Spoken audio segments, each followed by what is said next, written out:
నమస్తే అండి. First of all ఇక్కడికి విచ్చేసిన ప్రతి ఒక్క మీడియా ఛానల్స్ వాళ్ళకి మనస్ఫూర్తిగా ధన్యవాదాలు తెలియజేసుకుంటున్నాను. ఎందుకంటే నా వాయిస్ని ఓకల్గా మీరు వినిపించడానికి వచ్చారు కాబట్టి హార్ట్ఫుల్ థ్యాంక్స్. జేసీ ప్రభాకర్ రెడ్డి జనవరి 2వ తారీఖు అనుకుంటా 3వ తారీఖు మార్నింగ్ నాకు మీడియా నుంచి కాల్స్ వచ్చాయి. నన్ను చాలా పచ్చిబూతులు తిడుతూ, సో ఇప్పుడు మళ్ళీ పదే పదే నేను అదే బూతు నా నోట్ నుంచి నేను ఉపయోగించడానికి నాకు ఇంట్రెస్ట్ లేదు. ఆ వర్డ్ నన్ను చాలా చాలా హర్ట్ చేసిందండి. ఎందుకంటే నేను జాబ్ చేసుకుంటున్నాను, ఆల్మోస్ట్ 2-3 ఇయర్స్ నుంచి జాబ్ చేస్తున్నా. 2015 నుంచి కూడా నేను జాబ్ చేసుకుంటూనే ఉన్నాను. సినిమాలు చేయకపోతే మనుషులకి ఇక బ్రతకడానికి ఏమీ లేదు, ఇక అతను చెప్పిన ఏదైతే ఒక వృత్తి ఉందో ఆ వృత్తి తప్ప వేరే ఆప్షనే లేదు సినిమా వాళ్ళకి అన్నట్లుగా చాలా రోజుల నుంచి చాలామంది మాట్లాడుతున్నారు. సోషల్ మీడియాలో ట్రోలింగ్ చేసే వాళ్ళు కూడా మాట్లాడుతున్నారు. బట్ మొహాలు కనిపించిన వాళ్ళు, మాస్కులు వేసుకున్న వాళ్ళు ఏం మాట్లాడినా కూడా ఓకే. బట్ సినిమా ఇండస్ట్రీకి వచ్చే వాళ్ళు చదువు సందే లేని వాళ్ళు ఇక సినిమాలో యాక్టింగ్ మానేసేస్తే ఇంకోటి బతుకుతారని. బట్ నాకు అంత అవసరం లేదండి. నేను డబుల్ మాస్టర్స్ చేశాను, నేను జాబ్ చేసుకుంటున్నాను, నేను జాబ్ మీదే బతుక్కుంటూ ఉన్నాను. ఎవరికి నేను ప్రూఫ్లు చూపించక్కర్లేదు. ఎందుకంటే సిన్సియర్గా నా శాలరీలో ట్యాక్సులు కట్ అవుతున్నాయి, గవర్నమెంట్కి ట్యాక్స్ కడుతున్నా. నన్ను అలాంటి మాట అన్నప్పుడు దట్టు ఒక పాలిటీషియన్, ఇది ఖచ్చితంగా కన్సిడర్ చేయాల్సిన విషయం అండి. ఆ సీనియర్ పాలిటీషియన్ జేసీ ప్రభాకర్ రెడ్డి, ఆయన్ని చాలామంది అన్నారు అది ఆయన వాడుక భాష అని. నేను ఒకటే అడగాలనుకుంటాను, అదే వాడుక భాష నాకు అర్థమవుతుంది కాబట్టి అదే నాకు కూడా వాడుక భాష ఎందుకు కాకూడదు? సో సంస్కారం లేకపోతేనే అలాంటి మాటలు వస్తాయి. నేను ఎక్కడ కూడా హార్ష్గా రియాక్ట్ అవ్వదలుచుకోలేదు. ఆ రోజు ఇంత కూల్గా మాట్లాడా, ఈ రోజు కూడా ఇంత కూల్గా మాట్లాడతాను. ఎందుకంటే నేను లీగల్గా మాత్రమే ప్రొసీడ్ అవుదాం అనుకుంటున్నాను కాబట్టి. అండ్ ఈరోజు నా కోసం నేను ఫైట్ చేసుకోకపోతే రేపొద్దున నేను అసలు చేసిందే ఆడపిల్లల సేఫ్టీ కోసం, సెక్యూరిటీ కోసం.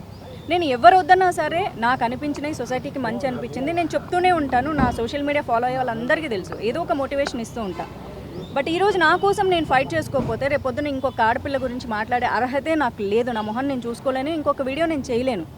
ఎందుకంటే అమ్మాయిలందరూ ధైర్యంగా ఉండాలి, ఫైట్ చేయాలని ఎప్పుడు చెప్పే నేను.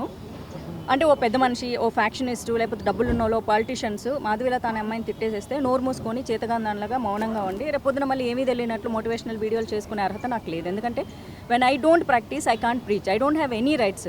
నాకు షేమ్ అనిపిస్తుంది, గిల్ట్ అనిపిస్తుంది నా కోసం నేను ఫైట్ చేసుకోకపోతే. ఫిల్మ్ ఇండస్ట్రీ నుంచి ఏవైతే ఇబ్బందులు ఉన్నాయో అడుగుతూ వచ్చారు ఫస్ట్ నుంచి. అవును, అదే మా అసోసియేషన్కి ఈరోజు కంప్లైంట్ ఇవ్వడం జరిగింది. అవును. సో వాళ్ళ తరపు నుంచి ఎలాంటి సపోర్ట్ దొరికింది? ఇప్పుడు మీరే చూసారు కదండి, చాలా అంటే చాలా నాకు మా నుంచి కావాల్సింది ఏంటి, దిస్ మోరల్ సపోర్ట్, కండెమ్ చేయడం కావాలి. ఎందుకంటే ఇక్కడ నాకు సినిమా ఇండస్ట్రీ నుంచి భయంకరంగా అన్యాయం జరిగితే వీళ్ళు చేసే న్యాయం వేరే ఉంటుంది. బట్ సొసైటీ పదే యాక్టర్ల పేరుతో అవమానిస్తున్నప్పుడు నేను ఇక్కడ జరిగే ఆడపిల్లల అన్యాయాల గురించి చాలాసార్లు మాట్లాడే మీ అందరికీ తెలుసు. అండ్ సినిమా ఇండస్ట్రీలో జరుగుతున్న విషయాల గురించి చాలా హార్ష్గా కూడా మాట్లాడా.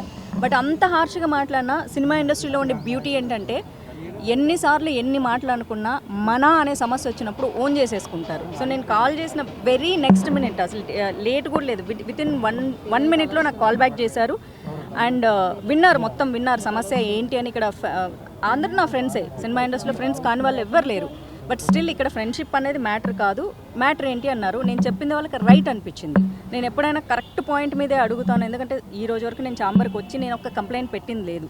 నేను పర్సనల్గా నేను ఏదైనా డీల్ చేసుకోగలను. బట్ వీళ్ళకి అది న్యాయం అనిపించింది కాబట్టి చాలా ఫాస్ట్గా రియాక్ట్ అయ్యారు. విష్ణు గారితో మాట్లాడంటే he said immediately okay take it అన్నారు. అండ్ ఇప్పుడు మీరు చూసారు వచ్చి ఎంత స్వీట్గా వాళ్ళు రెస్పాండ్ అయ్యారు అన్నది. నెక్స్ట్ లీగల్గా ఎలా ప్రొసీడ్ అవ్వాలనుకుంటున్నారు నెక్స్ట్? అది మీకు తప్పకుండా ఇన్ఫార్మ్ చేస్తానమ్మా. Yes, exactly. మీరు ఫస్ట్ డే నేను అడిగినప్పుడు బీజేపీ సపోర్ట్ చేయలేదని నేను చెప్పాను. ఎందుకంటే నాకు తెలియదు. ఎందుకంటే సేమ్ డే నేను 12:30కి మధ్యాహ్నం నిద్రలేస్తే 1:30 నుంచి మీడియా ఛానల్సే నన్ను ఇంటర్వ్యూలలో ఉన్నాను. బట్ వితిన్ 2 days ఎలా ఆయన క్షమాపణ చెప్పారనేది మీరే ఆలోచించుకోవాలి. ఎందుకంటే నా పార్టీ నా వెనకాల ఉంది కాబట్టి. బీజేపీ ఎప్పుడు బయటకు వచ్చి మేము కండెమ్ చేస్తున్నాం అన్నారు. నాకు ఒకటే చెప్పారు, ఎదుటోళ్ళు ఏమన్నా మేము లోపల చేసేస్తాం చేసేది, నువ్వేమన్నా మేము ఖండించము. సో విచ్ మీన్స్ నువ్వు మా అమ్మాయివి, మేము ఏం చేయాలో మాకు తెలుసు, మేము చేస్తాము, నువ్వు లీగల్ ఫైట్ చేస్తావో చేయమని చెప్పారు. అది ఎగ్జాక్ట్గా ఇప్పుడు చెప్పాను, అదే చెప్తున్నాను. బట్ నా పార్టీ నాకు 2 తెలుగు రాష్ట్రాల నుంచి నాకు పార్టీ సపోర్ట్ ఉంది.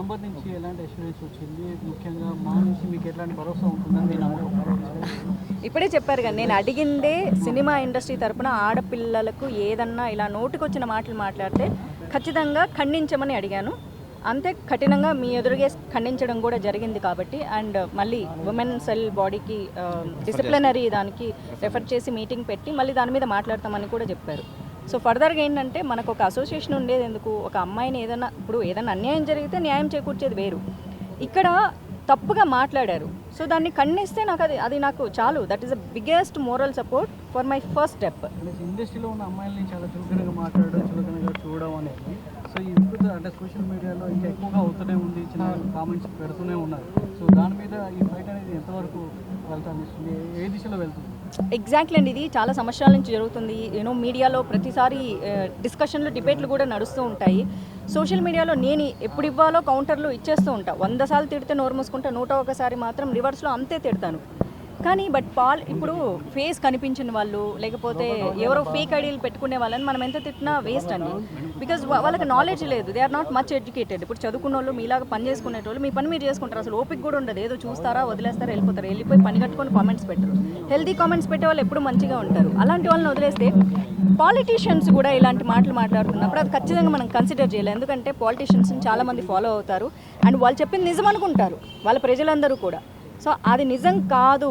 ఇప్పుడు నా మీద వచ్చింది కాబట్టి నేను ఖచ్చితంగా నేను ఇందాకే చెప్పినట్లు వేరే అమ్మాయిల సేఫ్టీ గురించి మాట్లాడిన నన్ను వాళ్ళు ఏమో చేస్తారు. అఫ్ కోర్స్ మీ అందరికీ తెలుసు వాళ్ళు ఫ్యాక్షనిస్టులు, ఒకప్పుడు చాలా ఫ్యాక్షనిస్టులు అండ్ వాళ్ళ మీద చాలా బోల్డ్ అండ్ క్రిమినల్ కేసెస్ ఉన్నాయి.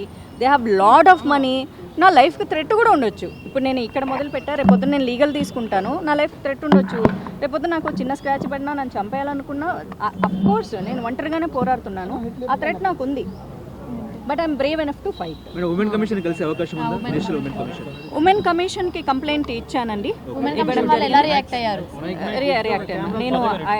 I spoke to women commission chairperson గారితో మాట్లాడాను, విజయ రాహవత్ గారు. ఆవిడకి పర్సనల్గా కాల్ చేసి మాట్లాడాను అండ్ మెయిల్ పంపించడం జరిగింది. నాకు మెయిల్ రిజిస్టర్ వచ్చింది, ఎక్నాలెడ్జ్మెంట్ వచ్చింది. అట్లాగే హ్యూమన్ రైట్స్ కమిషన్ వాళ్ళతో కూడా మాట్లాడడం జరిగింది. దాని కేస్ నంబర్ కూడా వచ్చింది. 2 వచ్చాయి, నేను మీకు ఇస్తాను.